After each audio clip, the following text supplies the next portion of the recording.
કમરોલી પ્રાથમિક શાળામાં વિશ્વ આદિવાસી દિવસની ઉજવણી કરવામાં આવી।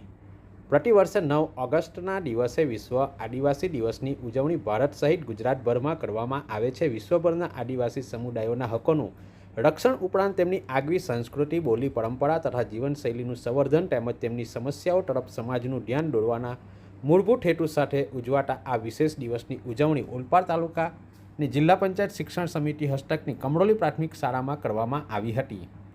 શાળાના મુખ્ય શિક્ષિકા જ્યોતિબેન પટેલે બાળકોને આજના દિન વિશેષ પરત્વે અવગત કર્યા હતા। આ પ્રસંગે બાળકો આદિવાસી જેવા પોશાકો પરિધાન કરી સંગીતના તાલે નાચી કૂદીને આનંદિત થયા હતા। પ્રકૃતિના જતન અને આદિવાસીઓની પરંપરાઓના સન્માનમાં સંદેશ સાથે કરંજના CRC કોઓર્ડિનેટર વિજય પટેલ તથા કેન્દ્રાચાર્ય જાગૃતિબેન પટેલે સૌને શુભેચ્છા પાઠવી હતી।